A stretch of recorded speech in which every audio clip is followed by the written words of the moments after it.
இன்றைக்கி நம்ம பார்க்க போகிறது பெங்களூரில் ஃபேமஸான குச்சி இட்லி எப்படி செய்ய போகிறதுன்னு சொல்லிட்டு நம்ம பார்க்க போகிறோம். இதற்கு தேவையான பொருட்கள் என்னென்னு பார்த்தீங்கன்னா ஒன்றும் இல்லைங்க, நம்ம இட்லி மாவு அரைச்சி வச்சுருக்கோம்ல, அரைப்போம் இல்லைங்க, அதுமாரி இட்லி மாவு வந்து நல்லா கொஞ்சம் பொறன்னு அரைச்சி எடுத்துக்கோங்க. இப்போ அரைச்சி எடுத்துகிட்டு அதை உப்பு போட்டு கரைச்சி வச்சு நல்லா பொங்கி வர மாரி அந்தமாரி பேட்டரியில் நம்ம எடுத்து வச்சுக்கணும் இந்த இட்லிக்கு.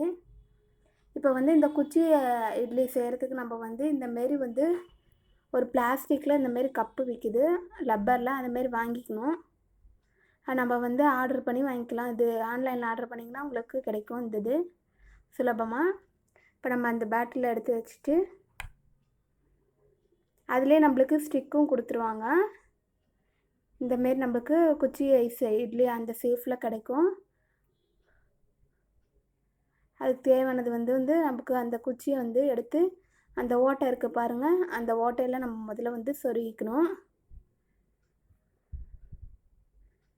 நமக்கு ஒட்டாமல் வரதுக்கு வந்து ஆயில் வந்து நான் வந்து நெய் தடவிருக்கேன். நீங்கள் ஆயில் எது வேணுமோ தடவிக்கலாம். இல்லை தடவாமையும் நம்ம வந்து கொஞ்சம் ஆற வச்சு எடுத்தாலும் நல்லா வரும். நல்லா சேஃபாக அழகாக வர்றதுக்கு நம்ம வந்து நெய் கொஞ்சம் தடவிக்கலாம். எல்லாத்துலேயும் ஒவ்வொரு சொட்டு நெய் ஊற்றிட்டு நம்ம எல்லாம் ஃபுல்லாக நல்லா தடவிக்கிட்டு, இப்போ நம்ம குச்சி கொடுத்துருப்பாங்க இல்லைங்களா, ஒவ்வொரு ஓட்டையிலும் அங்கே கொஞ்சம் அந்த குச்சி போகிற மாரி நமக்கு ஓட்டை கொடுத்துருப்பாங்க. அந்த குச்சியில் முதல்ல நம்ம வந்து அந்த ஓட்டையில் குச்சியை நம்ம முதல்ல சொருகிக்கணும். 3 தடவை சொருகிக்கிட்டு அடுத்ததான் வந்து நம்ம எடுத்து வச்சுருக்க மாவை வந்து அதில் ஊற்றிக்கணும். ஒவ்வொரு இதுலேயும் நல்லா ரொம்ப வளைஞ்சிடாமையும் ரொம்ப இதாகாமையும் அந்த குச்சி ஆஃப் இது அளவுக்கு ஊற்றினா போதும். குச்சி மூடுற அளவுக்கு அங்கே பார்த்திங்களா, மாவு ஊற்றினாலே இந்த குச்சி மூடுது பாருங்கள், அந்த அளவுக்கு ஊற்றினா நம்ம போதும்.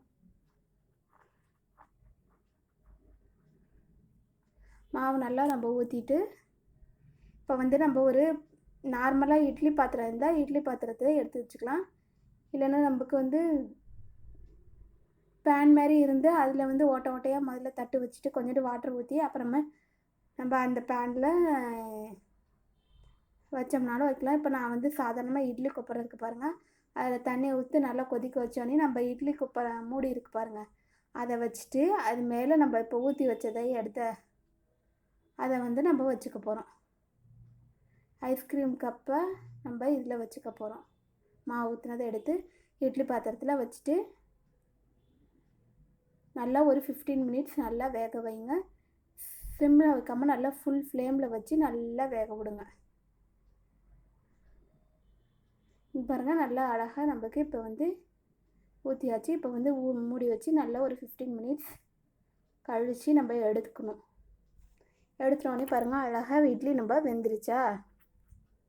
இப்போ வந்து அழகாக நம்ம இந்த குச்சியை வச்சு இப்படி ஆட்டி விட்டு நம்ம அந்த லப்பர் மாரி தானே இந்த ஐஸ் கப் இருக்கும், அப்படியே தூக்கி விட்டு நம்ம குச்சை வச்சு இப்படியே உள்ளே வச்சுக்கிட்டே அப்படியே எடுத்தோம்னா வந்துடணும். பாருங்கள் எப்படி எடுக்கிறேன்னு வந்து நம்ம இப்போ வந்து நம்ம வீடியோவில் காமிக்க போகிறேன்.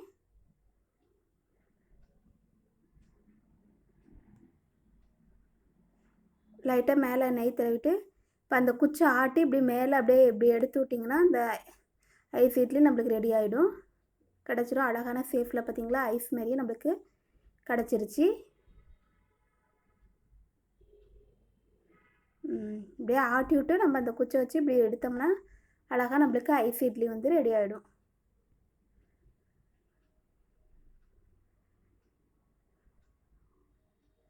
ஐஸ் இட்லி அழகாக நம்மளுக்கு வந்து சேஃபாக சுட சுட கிடச்சிருச்சு.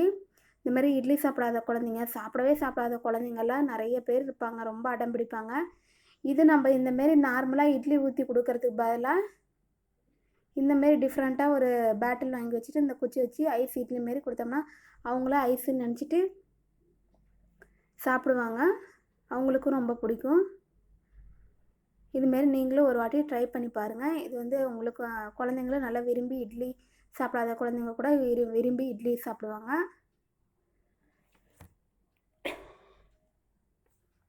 மறுபடியும் ஒன்று அதேமாரி செஞ்சு நம்ம ஊற்றி இப்போ வந்து வைக்க போகிறோம். பாருங்கள், பெரியவங்களுக்கு கூட இந்த கையில் எடுத்து சாப்பிட முடியாதவங்களுக்குலாம் இந்த குச்சியில் அப்படியே வச்சு சாப்பிடுவாங்க. அவங்களுக்கும் இது வந்து நல்லா யூஸ்ஃபுல்லாக இருக்கும், குழந்தைங்க பெரியவங்களுக்குலாம்.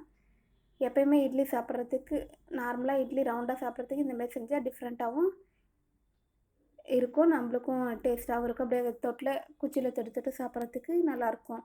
நீங்களும் ட்ரை பண்ணி பார்த்துட்டு எப்படி இருக்குன்னு சொல்லிட்டு கமெண்ட் பாக்ஸில் கமெண்ட் பண்ணுங்கள். தேங்க்யூ ஃபார் வாட்சிங் திஸ் வீடியோ.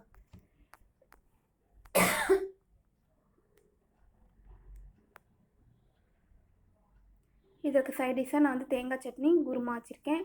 உங்களுக்கு என்ன பிடிக்குமோ அதை நீங்கள் வச்சு சாப்பிட்லாம்.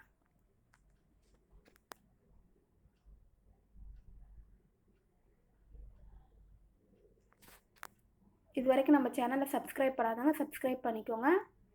லைக் பண்ணுங்கள், ஷேர் பண்ணுங்கள். அண்ட் கமெண்ட் பாக்ஸில் இந்த இட்லி எப்படி இருக்குன்னு சொல்லிட்டு நீங்கள் கமெண்ட் பண்ணுங்கள்.